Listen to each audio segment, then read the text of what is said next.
안녕하세요. 이단에 대한 경계와 성도의 바른 신앙 자세를 권면합니다. 오늘 본문은 유다서 1장 17절에서 25절입니다. 17절. 그러나 사랑하는 사람들이여, 여러분은 우리 주 예수 그리스도의 사도들이 전에 했던 말씀들을 기억하십시오. 여기에 사도들은 베드로를 포함한 앞선 세대의 사도들을 말하며 전에 했던 말씀들은 베드로와 사도 바울과 사도 요한 등의 말씀들을 말합니다. 18절. 사도들은 여러분에게 말하기를 마지막 때 자기들의 경건하지 못한 정욕을 따라 행하며 조롱하는 사람들이 있을 것이다 라고 했습니다. 베드로는 베드로후서 3장 3절에서 마지막 때에 조롱하는 사람들이 나타나 자기 정욕을 따라 행하고 조롱할 것이라 했습니다. 조롱하는 사람들이란 단어는 유다서와 베드로후서에만 사용된 단어입니다.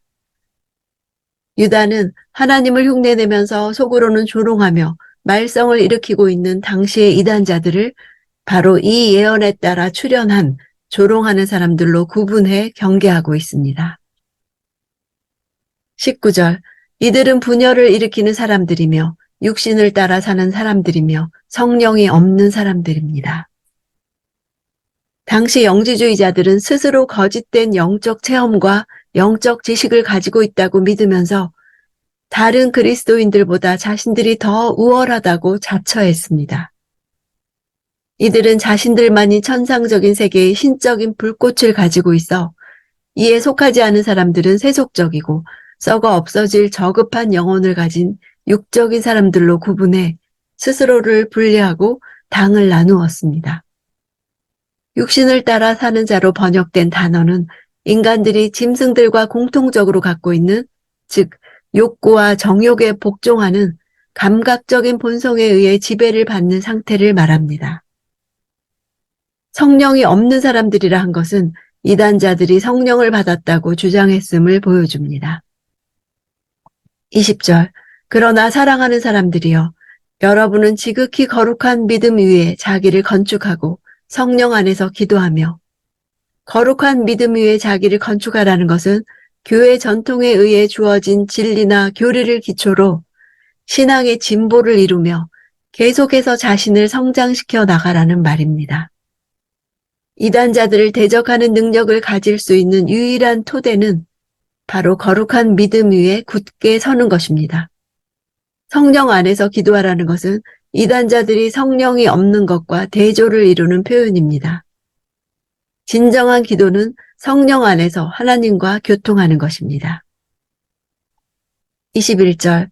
영생에 이르도록 하나님의 사랑 안에서 자기를 지키고 우리 주 예수 그리스도의 긍휼을 기다리십시오. 하나님을 대적하는 자리와 대조되는 것이 하나님의 사랑 안에서 자기를 지키는 것입니다. 긍휼로 번역된 단어는 종말론적 희망과 관련된 전통적인 용어입니다. 22절. 의심하는 사람들을 불쌍히 여기십시오. 이단에 미혹된 성도들을 세 부류로 나누어서 이들에 대해 어떤 태도를 보여야 할지를 구체적으로 권면합니다. 첫째, 의심하는 사람들은 이단자들에 의해 미혹을 받아서 그들의 주장에 어느 정도 동조하면서 기존 신앙 체계에 대해 의심하는 자들을 가리킵니다.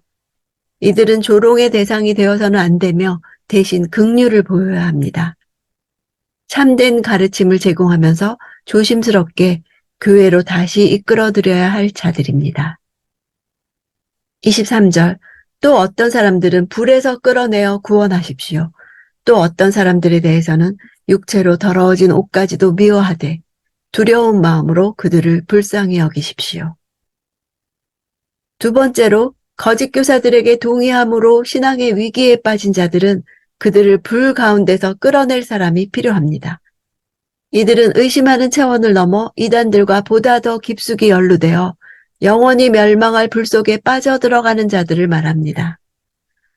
거짓에 미혹된 자들을 구원해내야 할 책임이 성도들에게 있음을 말해줍니다.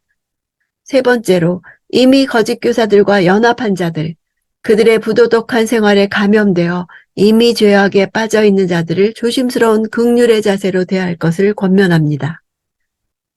자신의 불쌍히 여김이 상대방에게 상처를 주는 것은 아닌가? 또한 그들의 죄에 오염되어 중심을 잃지는 않을까 하는 조심스러운 태도를 가리킵니다. 그들의 죄에 대해서는 혐오하라는 권면입니다. 여기서 옷은 남녀가 입는 속옷을 말합니다. 육체의 방탕한 생활로 인한 죄의 오염을 시각화시켜 표현하므로 성도들로 하여금 강하게 경계하도록 하기 위함입니다. 24절 여러분을 지켜 넘어지지 않게 하시고 기쁨 가운데 그분의 영광 앞에 흠없이 서게 하실 수 있는 비록 거짓 교사들이 널리 퍼져 있고 그들이 위험스러울지라도 비록 길을 벗어나는 동료 그리스도인들을 구출하려는 일이 위험스러울지라도 신자들은 물러서거나 두려워해서는 안 됩니다. 대신 하나님을 신뢰하고 하나님 안에 뿌리를 내려 기초를 두고 있어야 합니다. 하나님은 우리를 지켜 넘어지지 않게 하시고 그분의 영광 앞에 서게 하실 신뢰할 수 있는 분이십니다. 우리는 이런 위대한 약속에 대해 하나님을 찬양해야 합니다. 모두 25절밖에 되지 않는 짧은 서신이지만 서신으로서 갖추어야 할 전형적인 구조를 가지고 있습니다. 24절, 25절은 송영이 포함된 종결부로 되어 있습니다. 성도를 지키시는 하나님께 대한 끝맺는 송영이 기록되고 있습니다.